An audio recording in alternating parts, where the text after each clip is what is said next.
We know that Mark is a very widely recognized criminal lawyer. He served as a bencher. He's been on various Law Society committees. He chaired the Law Foundation of Ontario. He served as counsel or advisor for over 20 public inquiries.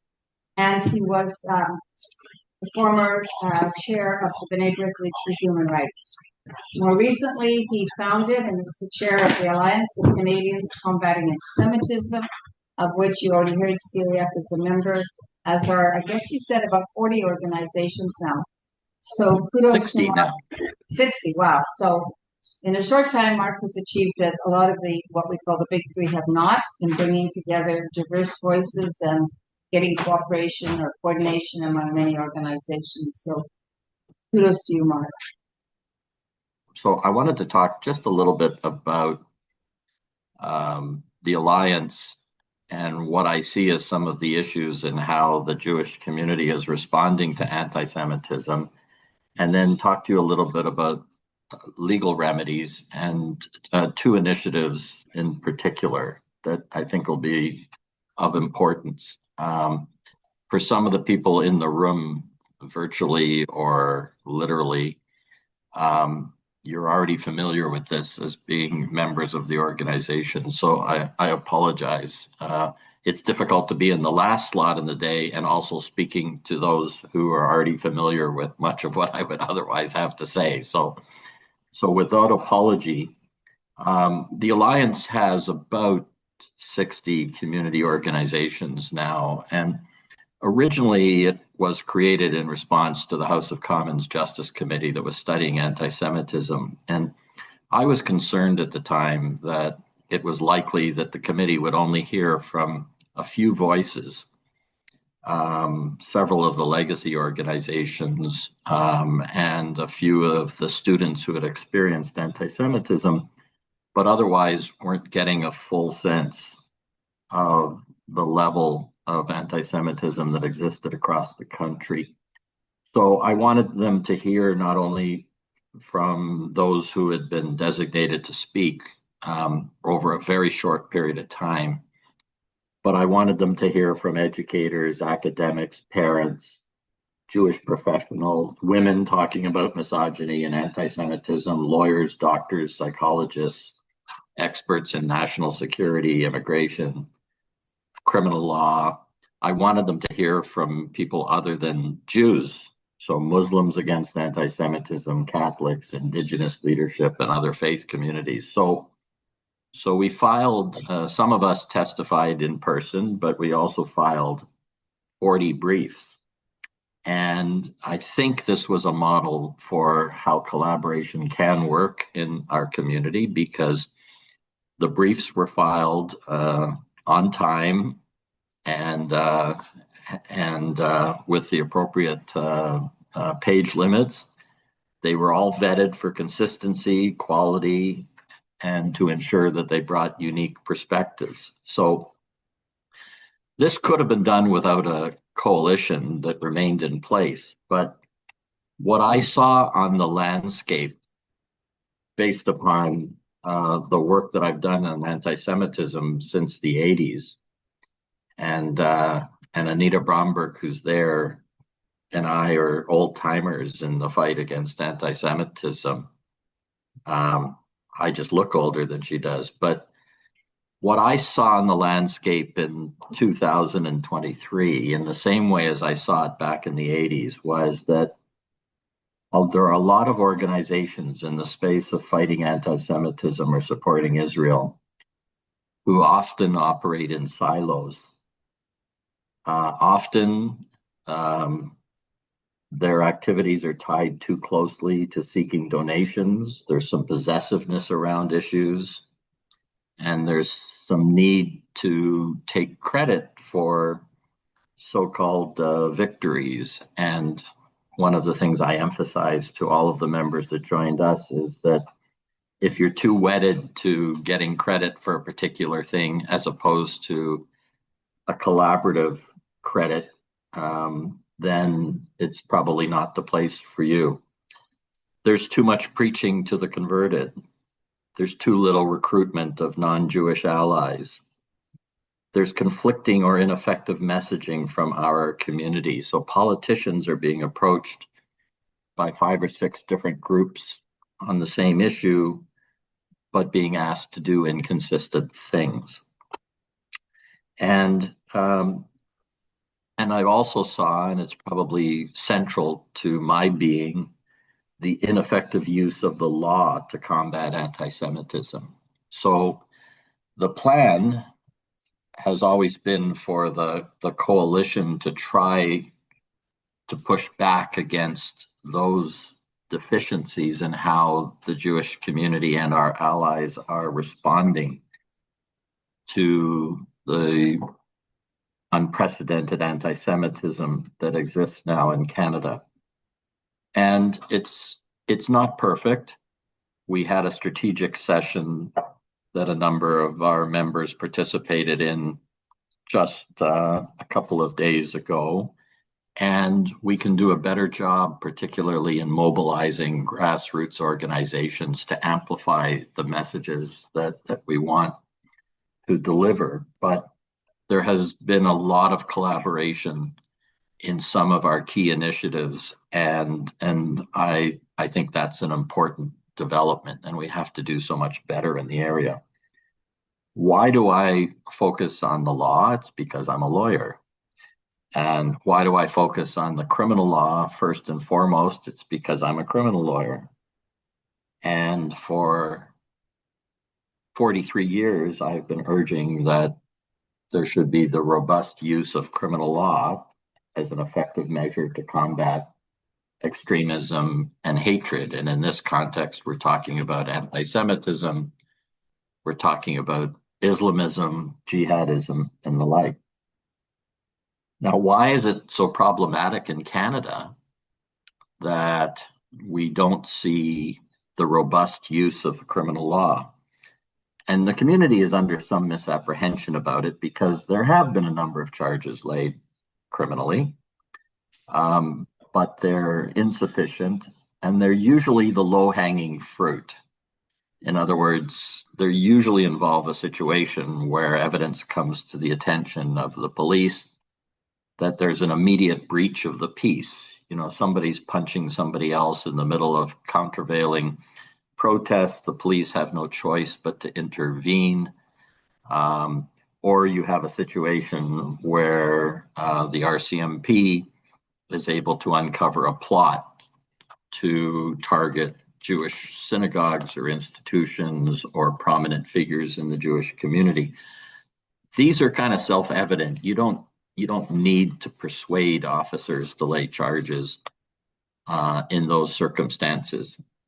Where the law enforcement has been deficient are in the areas that require an understanding of the full range of criminal law measures that are available, and where people simply substitute Zionist for Jew in order to try to immunize themselves from criminal liability, knowing that the police don't understand when code words are being used, and not so subtle code words that mask to the uninformed that we're dealing with anti-Semitism.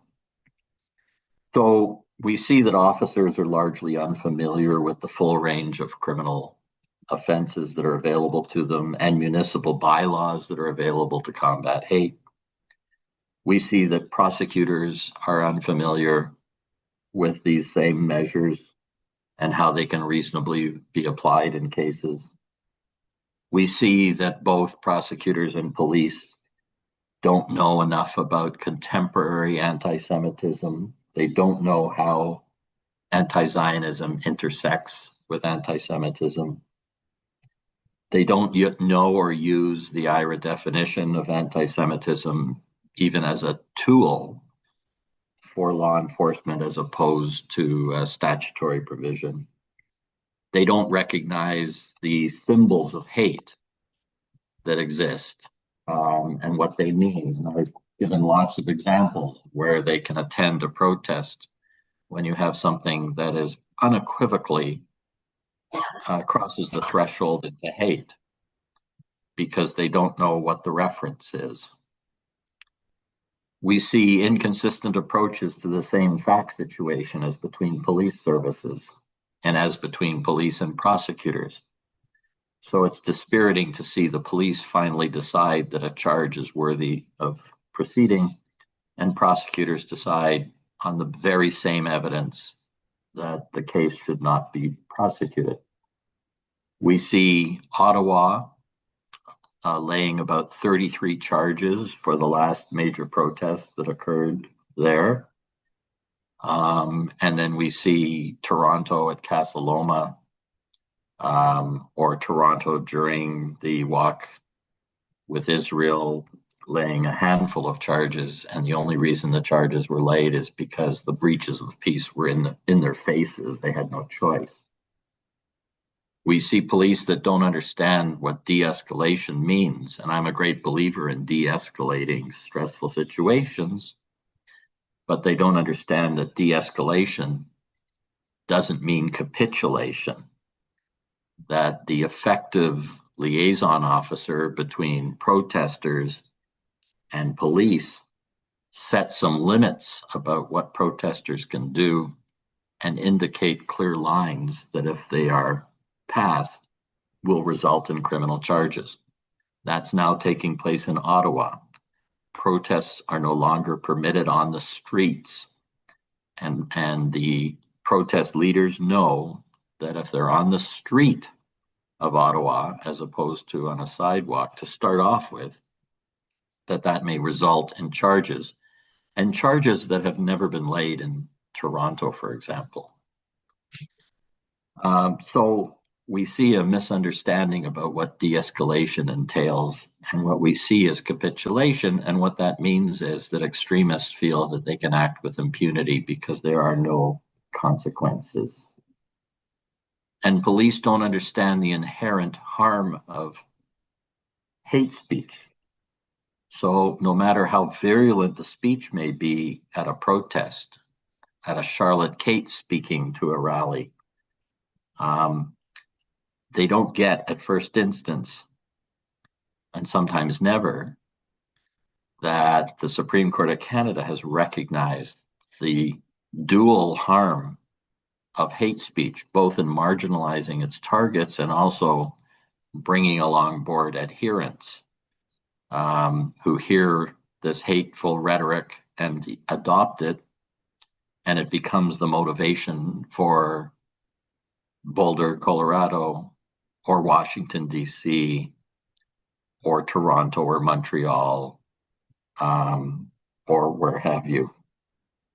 So when I looked at the situation from a perspective of criminal law, I was also concerned that the community was getting mixed messages because they didn't understand what is criminal and what isn't criminal.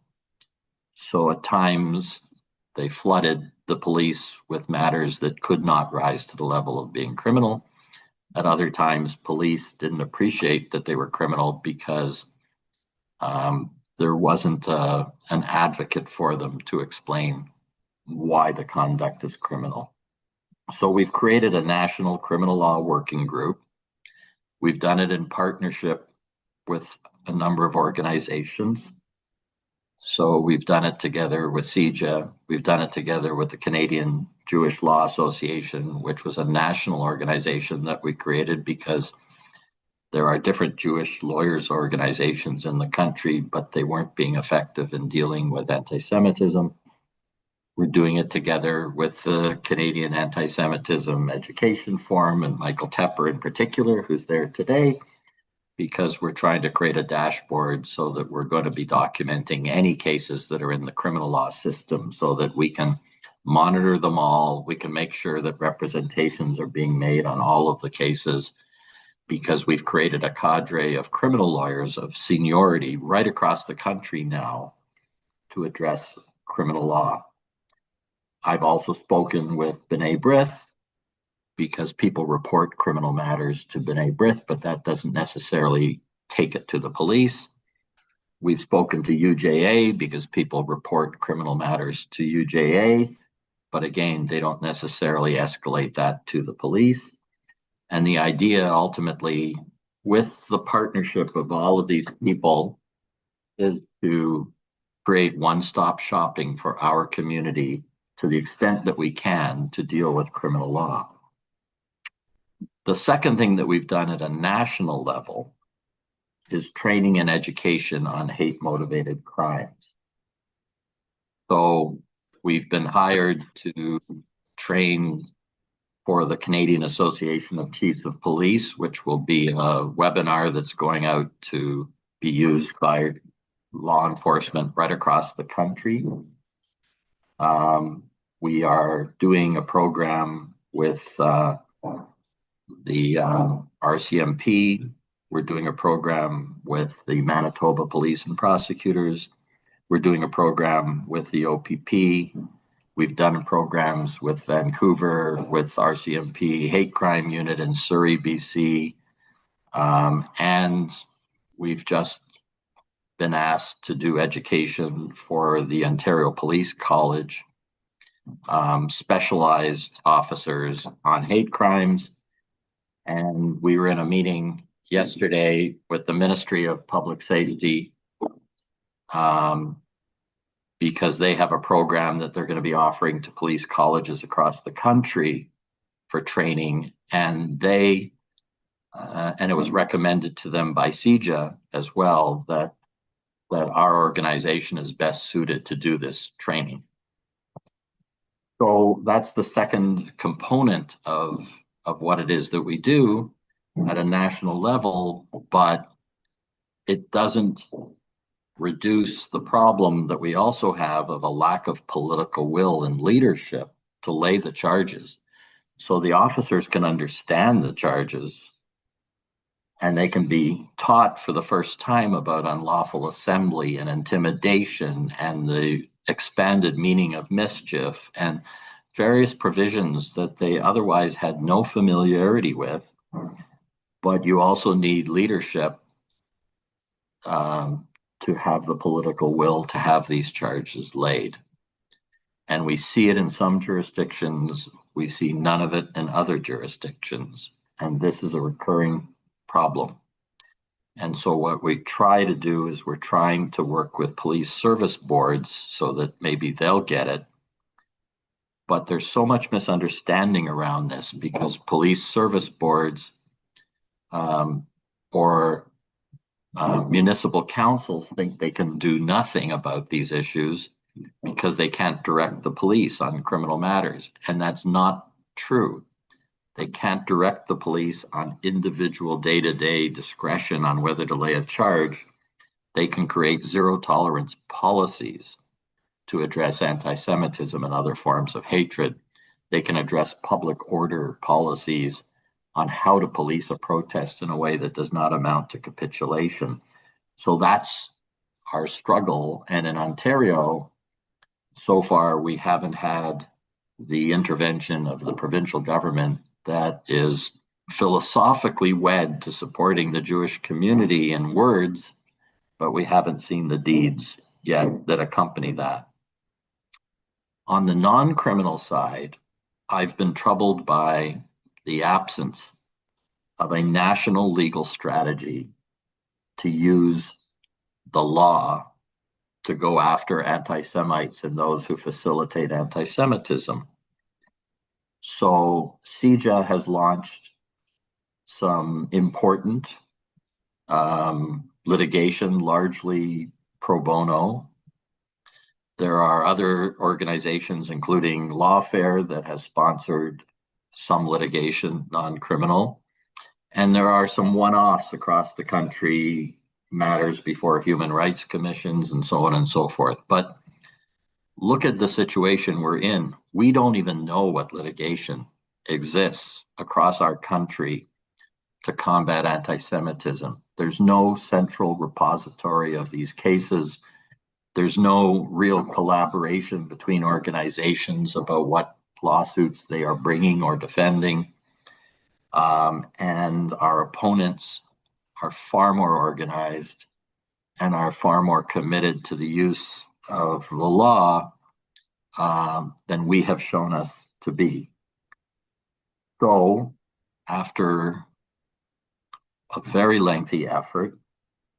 We're now on the brink, and I've now said this a number of times, so I've lost credibility in my own organization sometimes when I keep saying we're on the brink of, but we are actually on the brink of starting off a funded litigation strategy, because I have said that pro bono is not a sustainable model for complex precedent-setting litigation. So we have to pay some lawyers some money. So a fund is being created by UJA. They've signed off on it. CJA has signed off on it because there's an infrastructure that's created. We've created a committee of 8 of the top lawyers in the country to decide what should be funded and what shouldn't be funded, and what law firms should do the work and what law firms should not do the work. So I'm hoping that that will create an impetus for something that's closer to a national legal strategy. I've spoken to Lawfare. They're on board. I've started conversations with B'nai B'rith. And again, everybody doesn't have to join the litigation fund or fund their litigation through the fund that's being created. But we want at least people to be collaborating so that we know what each other is doing and we're not operating at cross purposes. And we're going to kick it all off with a conference for, say, 100 litigators across the country who are working in this area, so they can share what they're doing and we can discuss what seems to work, what doesn't work. And I've been in contact with American lawyers as well, who I hope will participate in the conference.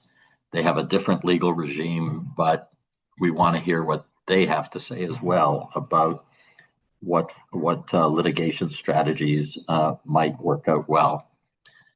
In addition to that, we've now talked about creating 2 robust task forces to deal with what I regard as the 2 most significant issues that we have to address in a way that we're not addressing. One of them is anti-Palestinian racism. So we've already talked about that a lot today, but we had a first meeting with some of the member organizations that have already been involved in this issue, and will then hopefully develop a strategy to circulate amongst our member organizations for what each member organization can do to operationalize the fight against APR. And the second is national security.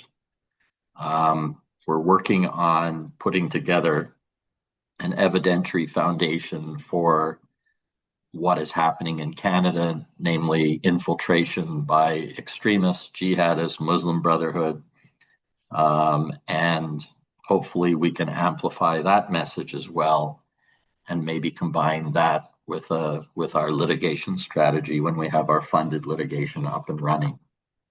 So you'll hear a common theme in what it is that I've said, and that is that because I believe that we've been operating in silos, every one of the strategies that I've outlined are intended to be collaborative. It's very difficult because there are a lot of people in the space. A lot of people want to help. A lot of people are very talented. It's a challenge, but I'm kind of hoping that out of what I've just described for you, those 4 initiatives in particular, we can actually build something where we are measuring positive outcomes. Because my last point is that a number of organizations do things, and I completely respect them for doing it, because even doing it is a morale boost for the Jewish community. Anything that's done is a morale boost for the Jewish community, but we have to have measurable outcomes. We have to know what is it that we expect to come from this initiative, and we have to be able to measure outcome as against performance. It's the only way you do stuff. So we hope to introduce a lot more of that in everything we do, so that we can actually say this worked, this didn't work. So that's a little bit of a blueprint of what I'd like to see happen. And I'm grateful for having had the opportunity to share it with you, including the people who I'm sharing it with who have heard it all from me and who have also contributed. I see Andrea's there. Andrea and I have had conversations about half of the things that I've just talked about, particularly in national security and APR and the like. So I'm very grateful to everybody because it really has been a collaborative effort to the best of our ability. So that's all I wanted to say. Thank you very much. That was just an amazing talk. Absolutely. I wanted to ask possibly a couple of questions. So one thing I wanted to say was that actually with Andrea and with Nina, and Michael, I was at a meeting with members of the Toronto. This was after the GA. And when I spoke to one of them privately, about why bylaws were being enforced, bylaws about, overtaking public spaces, overtaking lanes, ambulances were coming through, intimidation, harassment, all these other things you were talking about. And I thought there was really no will. And he said, the police are independent of political will. I doubt if that's true. It's true. He said that, arrests were able to be made at Avenue Road and the 401 because there was a small group of protesters. But when things happen at Bloor-Yonge with thousands of people, the police are just absolutely overwhelmed. And even if they wanted to make arrests, they can't. So I'm wondering if why it is or is it not possible the Toronto police to work with the RCMP to work with the OPP to try, if they can't do this alone, if they're numerically overwhelmed, and it really and truly isn't an issue of health, which I personally doubt, why aren't these various police forces united in fighting this and giving us our streets back? So it's a great question. So first of all, the allegation that they're overwhelmed is not why they're not doing it. They've given me this explanation, that they don't have the numbers to do it. They had more than enough adequate numbers during the walk with Israel to lay unlawful assembly charges, mischief, causing a disturbance, and intimidation when the protesters attempted to block the walk early on Wilson Avenue as we went into the tunnel and headed towards Bathurst. So they'll tell you that they're outnumbered, but Ottawa has overcome that issue, and it can be overcome here in two different ways. One is that, yes, you do enlist. First of all, you've got to put protesters on notice that there's going to be a different enforcement strategy. We're not going to allow you to take over the intersections of our city anymore. We're not going to allow you, it has nothing to do with freedom of religion to say that 1,000 people have to pray on the street of Toronto so that nobody can use the streets of Toronto. So the first thing the police have to do is they have to put the protesters on notice to say it's not going to be business as usual anymore, because that involves intimidation, obstruction, violation of municipal bylaws and the criminal code. And the second point is that you bring in the resources that you need, because you only need to do it once or twice in order to affect a positive outcome. Or alternatively, what you do is you use the rally as an alternative to collect evidence. You defer the charges and you lay charges against people after the fact. Now, it can't always be done because of the masking issues. So sometimes, you have to do a little bit of intelligence work. You have to do a little bit of continuing surveillance. in order to identify people who are wearing masks. But these are not insurmountable impediments to enforcing the law. So I don't accept the excuses that have been given in Toronto. I just don't accept them. So, Mark, there was an additional excuse. When I was there with Hadassah, I was shocked. The senior person, and there were like 6 senior police, said they will not arrest people who block the streets praying because the charter protects them. Yeah. Shocked Yeah. that Well, they. it's nonsense. It's absolute So my nonsense. question to you is, since it's nonsense and it was so clearly nonsense, several of the things they said were ridiculous.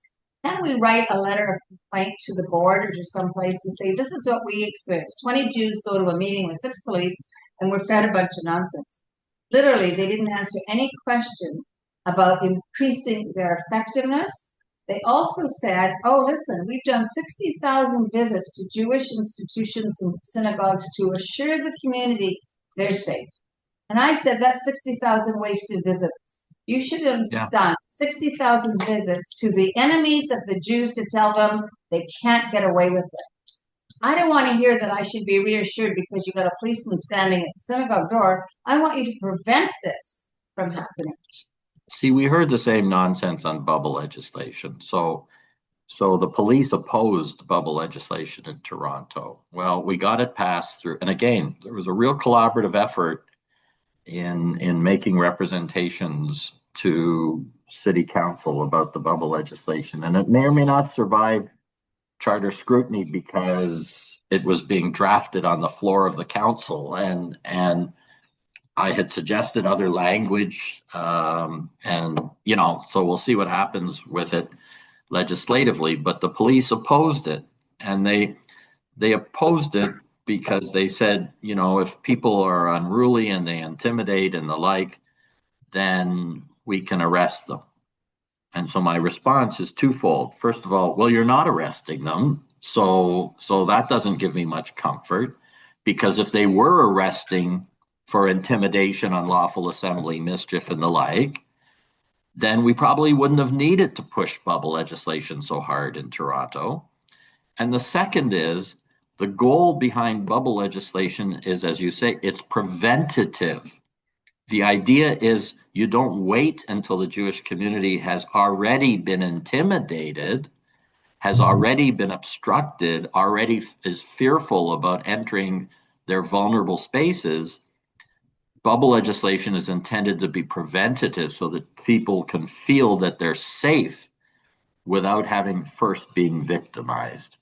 And it was ludicrous when staff for the city of Toronto came back with its first draft legislation that said the only people eligible for bubble legislation are institutions that within the last 90 days have already been attacked. And you say, like, really?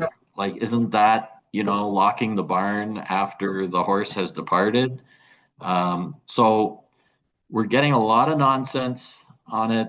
I'm trying to escalate it in a variety of ways. I'm in there speaking to a lot of people, but Toronto has been a real disappointment, and it's a leadership issue. I was going to say, is it that's the problem? It's a leadership issue. It's a problem because, first of all, and I worked for years with Myron Demke. Like, he's not a bad person. It's not about being a bad person, but he doesn't understand that this is not the way to go. And quietly, other senior officers have kind of shared that concern. But it's also a concern because the political will has to come from the board and from city council. And again, people keep saying, well, we don't interfere with what the police do. That's actually dead wrong. There have been 2 reports that have been done. I was an author on both of the reports that talked about what the governance model is for policing. And the boards can be active and city council can be active in setting policy for how police respond to these matters. They're just not allowed to say, arrest this person on this particular day. And they keep using as an excuse We can't interfere with what the police do. It's nonsense. It's absolute nonsense. Hey, Mark. Should I be more unequivocal about it? No, that's pretty good. I have a question about what happens after the police do their job, if as and when they ever do. And the Crown attorneys also do their job. And then we finally, in some rare cases, achieve a finding of guilt. But then we Right.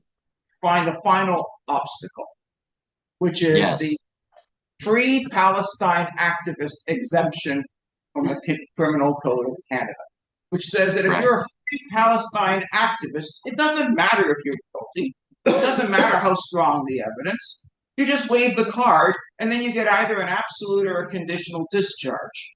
And the Indigo 11 is the precedent, and Sky Johnson is precedent number 2. I think they should teach this in law school, which is if you're found guilty, it doesn't matter because you'll just get a discharge.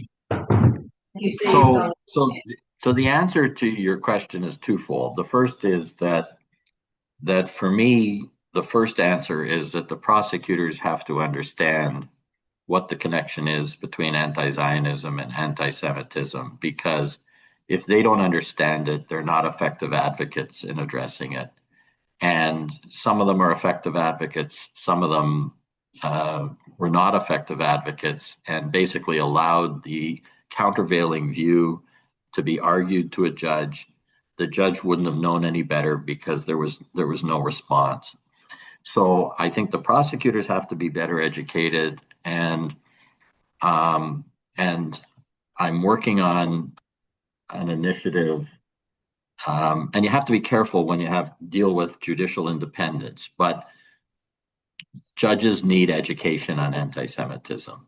And so I think you're going to see that introduced at the provincial court level in the near future. They need it. They don't have to accept everything that's said. They are independent and the like. The tone has to be exactly right when you do judicial education. I did it for many, many years with the National Judicial Institute, but we need some judicial education. Absolutely.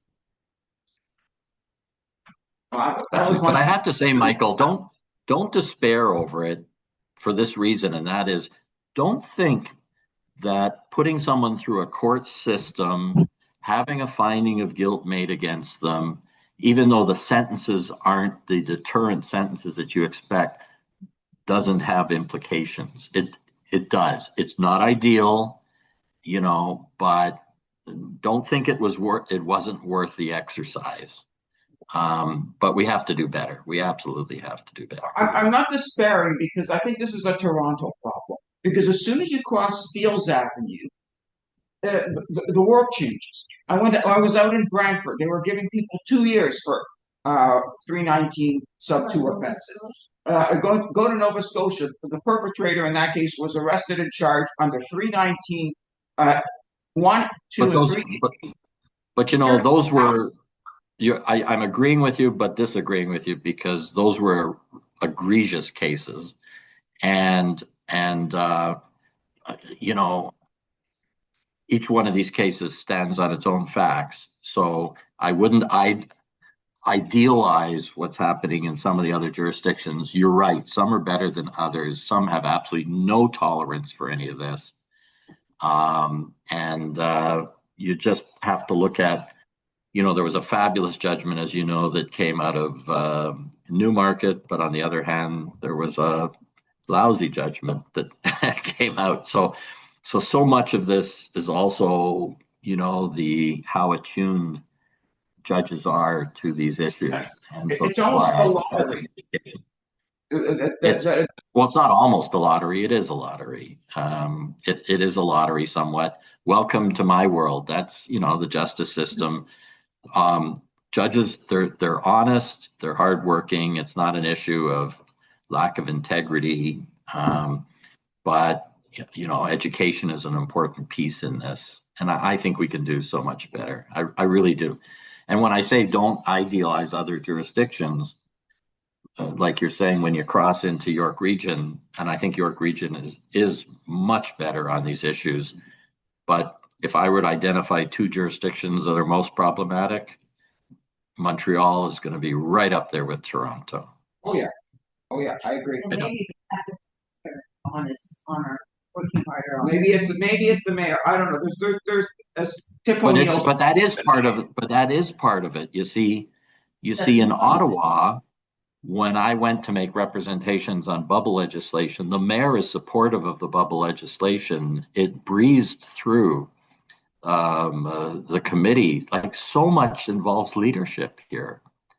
The reason why Ottawa is doing a much better job in its police service has to do with its leadership in its hate crime unit, has to do with support from the mayor, and also has to do with the fact that one of the best prosecutors on these issues is a Muslim prosecutor who understands whatever his views are about the Middle East conflict.